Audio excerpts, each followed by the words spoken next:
qui est dans la joie ce matin? Parce qu'il faut être dans la joie quand tu es avec ton papa. L'enfant peut courir dehors, quand il arrive, il voit son papa qui est là, il est heureux. Alléluia. Avant qu'on ne commence, je vais prier et puis je vais laisser la parole à M. Dia qui a quelque chose à dire. Nous prions pour confier le moment. Tu confies ton cœur à Dieu et le message qui va passer. Excellent Père de grâce et d'amour, Père vivant, Père tout-puissant, le Créateur de l'univers. Toi qui es au-dessus de toutes choses. Si nous sommes là, c'est à cause de toi que nous sommes là. Nous sommes là pour que tu nous donnes encore, oui, ta parole de vie, afin que nous marchions toujours avec toi de victoire en victoire. Tu connais mon cœur, tu connais le cœur de mon frère, tu connais le cœur de ma soeur, tu connais l'atmosphère qui règne au milieu de nous. Voilà pourquoi ce matin, je soumets toutes choses à l'autorité du Saint-Esprit au nom de Jésus-Christ, afin que la prison de Dieu se dégage et que la gloire revienne au Seigneur Dieu Tout-Puissant. Bénis les cœurs dans lequel va tomber cette semence et qui va grandir pour devenir un arbre et qui portera des fruits spirituels pour la vie de tes enfants. Gloire qui soit rendue au nom de Jésus. Amen. Donner, montrer la foi à ces enfants que nous sommes. Alléluia. Le terme général de cette année, c'est la prise de conscience. C'est la prise de conscience que toutes les communautés de la réforme vont développer ce thème. Mais dans ce thème, il y a des sous-thèmes qu'on peut tirer de ce thème général. Voilà pourquoi ce matin, le sous-thème du grand thème, c'est le chrétien et les réclamations. Ça peut te paraître bizarre, hein? Le chrétien et les réclamations. Je suis chrétien, et puis on parle en fait encore de réclamations encore. Ce que j'aimerais, l'objectif que je recherche, l'objectif que je vais atteindre en donnant ce message, c'est pour que toi et moi, nous puissions prendre conscience de l'importance, de la nécessité de brisement de liens. Si jusqu'à présent, nous n'avons pas encore pris conscience de la nécessité, de l'importance du brisement de liens, il faut que nous changions notre position. Peut-être tu l'as déjà fait. Mais dans notre marche, il y a des actions qu'on peut poser que l'ennemi peut nous réclamer. Est-ce qu'on comprend un peu? Nous allons lire le test de base pour qu'on puisse comprendre. Si quelqu'un a vu le test de base, Luc 22, verset 31 à 32.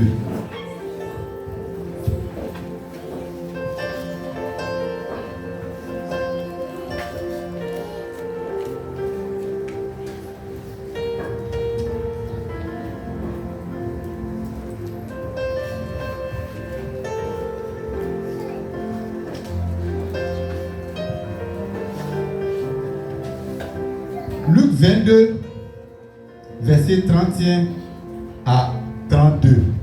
Je lis la parole. Le Seigneur dit: Simon, Simon, Satan vous a réclamé pour vous cribler comme le froment. Je reprends.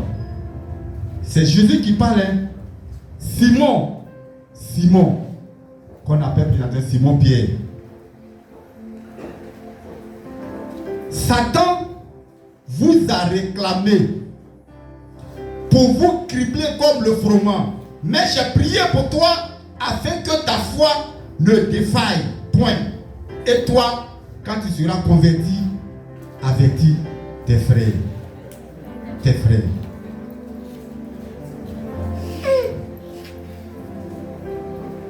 On peut peut se poser la question pour te dire de quel droit, quel est le pouvoir sur lequel Satan se tient pour se présenter devant Dieu. Parce que c'est que Jésus, c'est la parole incarnée, c'est la parole faite chair. Et il se présente devant lui, Jésus, il n'a pas eu peur, il n'a point tremblé, et il a parlé avec assurance. Tes disciples là, je les réclame. Tes disciples là, je les réclame. Les 12 disciples qui sont avec Jésus là, Satan dit à Jésus, je les réclame. C'est compliqué, hein? Des gens qui ont fait des années avec Jésus, devant dire Jésus a fait des miracles. Il les a envoyés, ils ont travaillé. Et aujourd'hui, au soir de la vie de Jésus, Satan se présente devant lui pour dire que tes 12 disciples là, Pierre, Jean, Jacques, Matthieu, Philippe, les noms que vous connaissez là, moi je les réclame. Toi tu dis quoi? Jésus n'a rien dit, mais il a dit, Pierre, je vais prier pour toi, pour que ta foi ne défaille. Mais imaginons si Jésus n'avait pas prié pour Pierre. Pour Pierre, c'est plus grave que pour les autres. Voilà pourquoi Jésus a prié pour lui. Et à la fin, on a vu comment Pierre a eu des difficultés qu'on a attrapé Jésus. Si Jésus n'avait pas prié pour lui.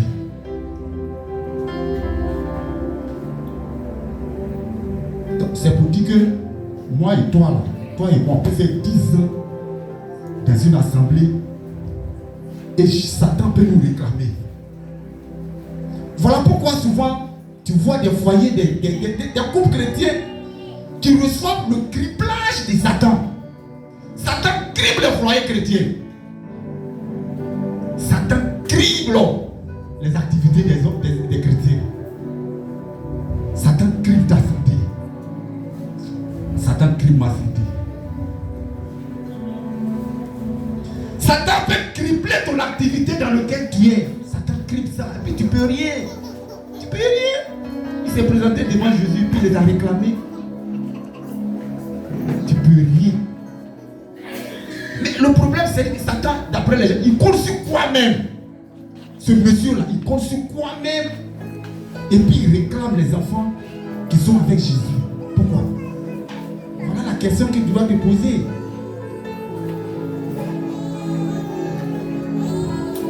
Satan sait que si toi et moi, là, nous sommes dans ce corps-là, ce corps dans lequel nous habitons là, il sait que toi et moi, là, il peut avoir des entrées.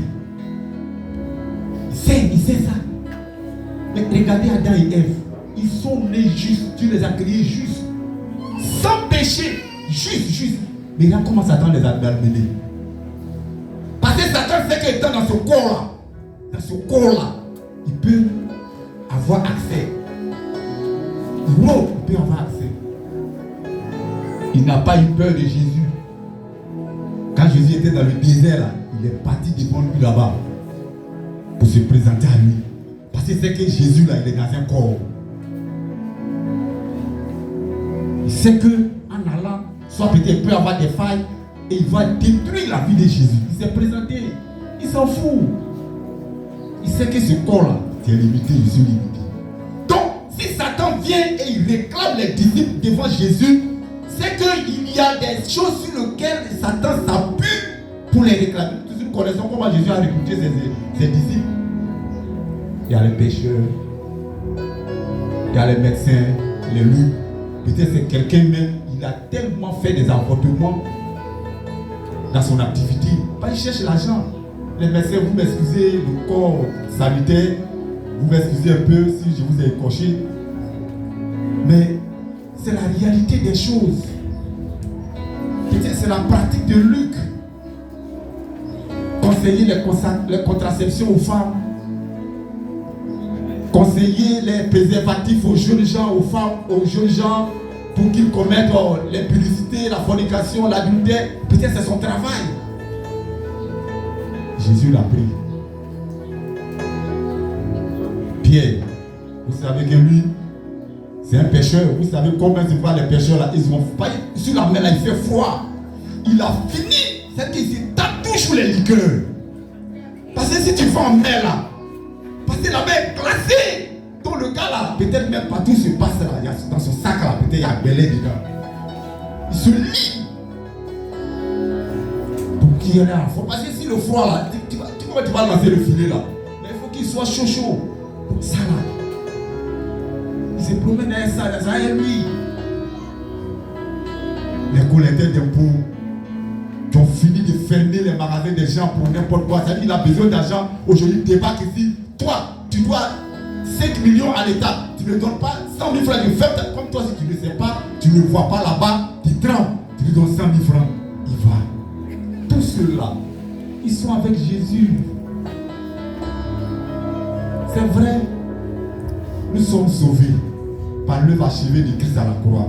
Christ nous a donné la victoire. Christ nous a donné l'autorité. Christ nous a donné le pouvoir de marcher sur toutes choses.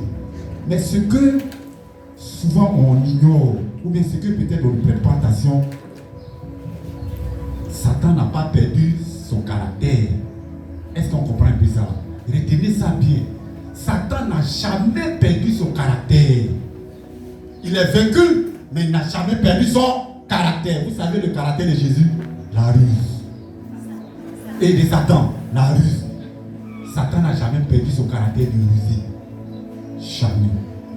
Satan n'a jamais perdu son caractère de séducteur. Jamais. Jamais. Voilà pourquoi quand vous sortez là, vous voyez les jeunes filles là, vous voyez les jeunes filles, les jeunes hommes, ton cœur bat. Elle a porté collant, tu vois comment tu regardes là. En même temps, tu enlèves tes yeux. Mais quand tu enlèves tes yeux, le film qui se passe dans ta tête là, c'est de lutter. C'est ça, c'est le caractère des caractères de Satan qui est là. Le caractère de séducteur, il n'a jamais perdu ça. Satan n'a jamais perdu son caractère d'accusateur. Satan ne peut jamais perdre ça. Donc, si nous sommes des enfants de Dieu, on n'a pas compris ce caractère de Satan et on pense que Jésus a donné la victoire, j'ai la victoire, j'ai la victoire. Attention, prenez l'exemple de Samson. Vous voyez l'exemple de Samson, hein? Delilah, la séduction a détruit la vie de Samson. Carrément détruit la vie de Samson. Si on n'a pas prêté attention, ou parce que c'est parce que je parle la langue, c'est parce que je chante, c'est parce que je prie, c'est parce que je suis dans telle... Non, Satan ne fait rien avec ça. Il connaît tout cela, Jésus connaît la puissance de Jésus, mais c'est présenté devant lui. Satan va faire quoi à Esa? David, je prends l'exemple, David aussi, l'homme selon le cœur de Dieu. Regardez comment Satan l'a mélangé. Et pourtant, c'est un homme victorieux. Dieu témoigne qu'il est son cœur. Mais il y a comment Satan passe à ruse. Il a dit dans le livre de Nombre, oh, tu as trop gagné des batailles. Et à ton peuple là, il faut compter tes soldats. Ah, pour t'enorgueillir. Et il a compté. Oh, Dieu lui a demandé de faire. Mais vous avez vu la sentence. Dieu a présenté plusieurs fléaux choisis. Et Dieu a éliminé. Je prends encore l'exemple de David, le conquérant héros. Ce jour-là, il n'est pas parti en bataille. Et il a assis là. Satan, il devait là. Satan, comment dirais-je même, David, tu es le roi, tu es fatigué. Pourquoi aujourd'hui tu ne te promènes pas à côté de ta piscine là? Va te relaxer. Tu sais qu'à côté de l'eau là, on se relaxe. Satan a tout préparé. Et il a fait venir ce jour-là la femme de son meilleur combattant en train de nager. Mais pourquoi ça? Est-ce qu'habituellement c'est là-bas il nage? C'est parce que Satan va utiliser la séduction pour détruire la vie de ce monsieur. Et on a vu quand David a couché avec lui, c'est-à-dire que la condamnation de Dieu était sur sa maison. Il n'y a jamais eu de paix dans la maison de David. Son fils a couché avec sa femme. Il a eu des difficultés. Il n'a même pas pu hériter de construire la maison de Dieu. Non.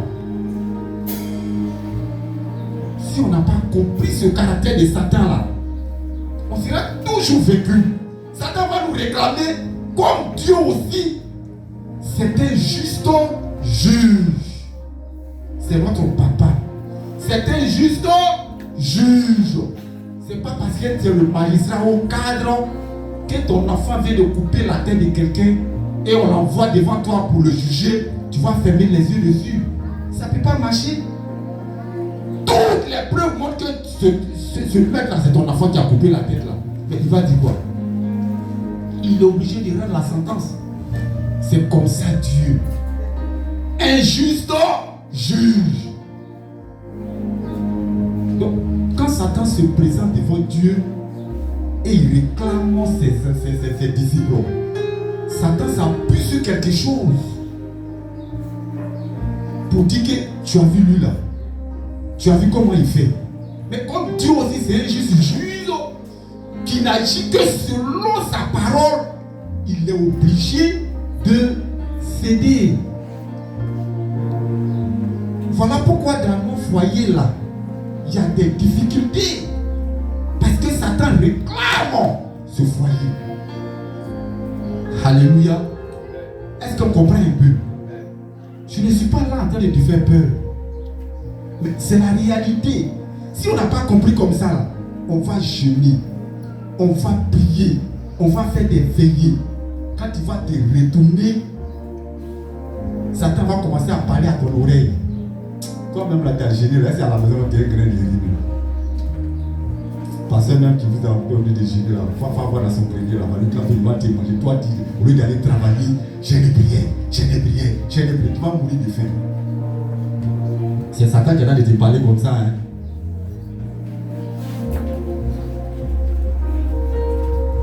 Parce qu'il a vu en toi quelque chose. Donc, si on n'a pas compris ça là, ah là, c'est pas la peine. Hein? Je ne suis pas en train de décourager quelqu'un, mais je suis en train de dire que la bataille est perdue d'avance. Parce qu'à chaque fois qu'on va poser une action, tu vas jeûner 20 jours, je vais dire même 1 an, quand tu vas sortir, Satan va venir parler à ton oreille. Et si tu n'es pas quelqu'un qui a fermé, que tu as des points d'accès, il va t'avoir, et tout ce que tu as fait là, c'est zéro. C'est zéro. Est-ce qu'on comprend un peu la stratégie de ce monsieur là? Si on n'a pas compris comme ça là, ce sera compliqué. Ça, c'était dans l'introduction. En même temps, dans le développement, on rentre.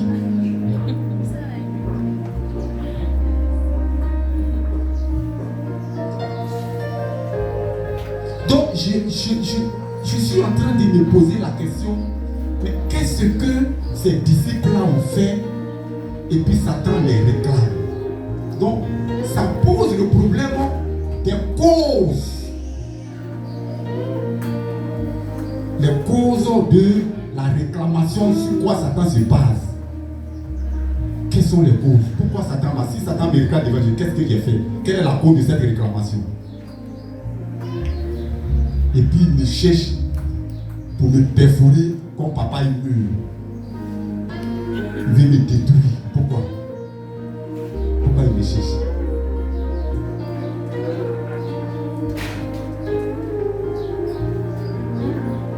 Si Satan me réclame, si Satan te réclame, c'est ce qu'il reconnaît en toi une parenté. Oui, il reconnaît en toi une parenté. Parce qu'il sait que ce jeune homme qui est là,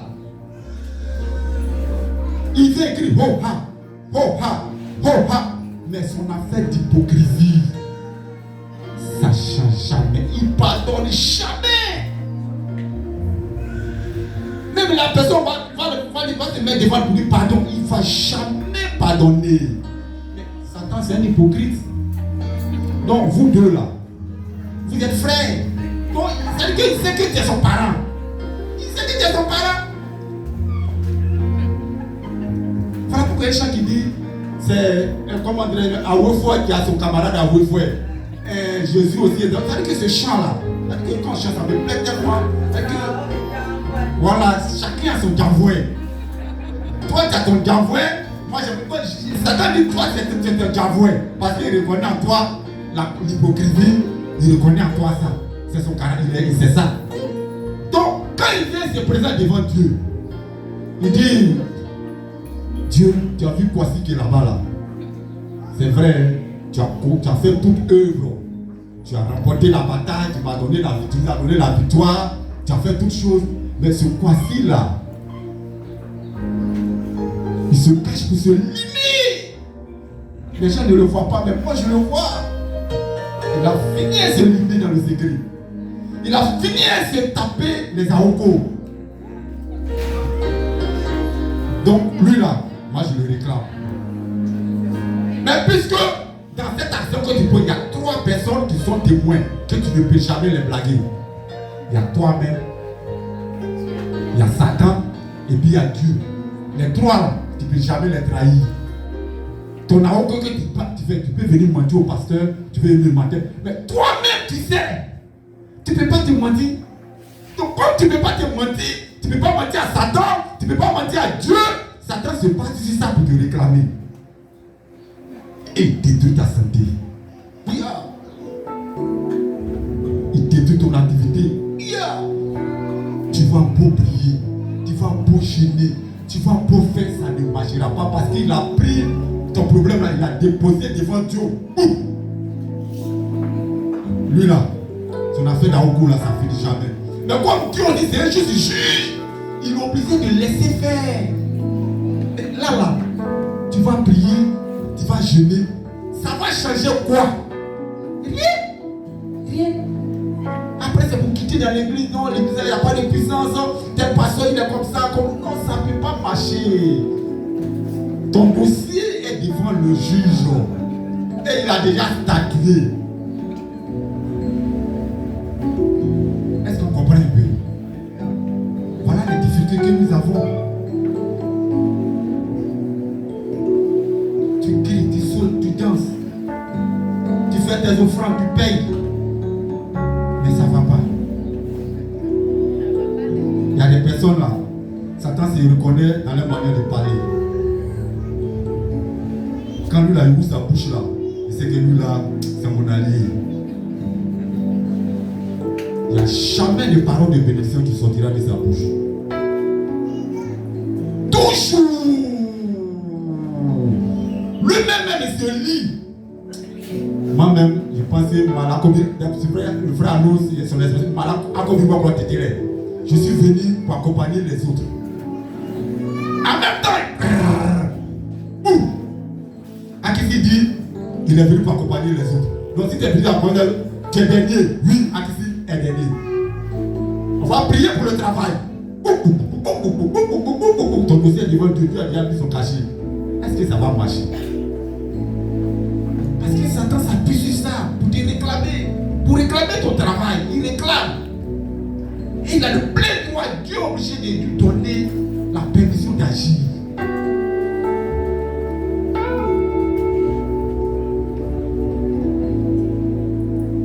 Il y a des frères et des sœurs, pas forcément ici, ils viennent à l'assemblée, mais ils ont un langage, aide-toi et Dieu t'aidera. Je ne sais pas où ils ont vu cela. Là, ça n'a pas été dans les Écritures.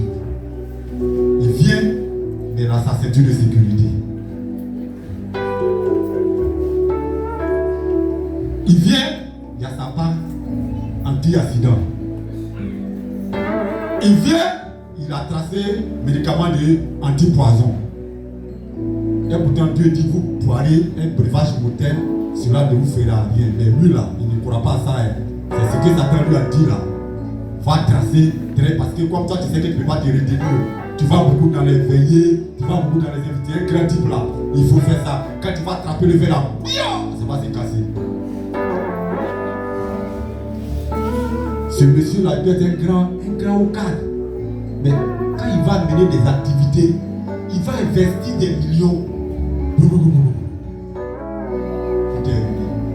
Il va commencer à monter.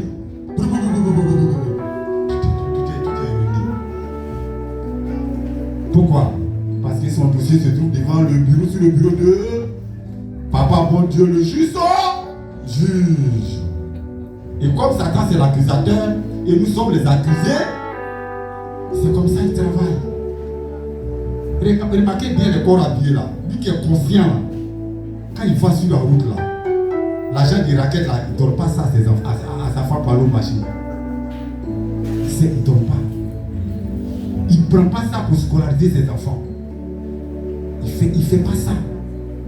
Parce que lui-même, il est conscient que cet argent qu'il a pris là, ce n'est pas un bien acquis.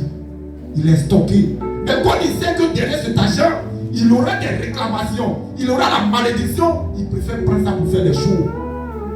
Il a des copies.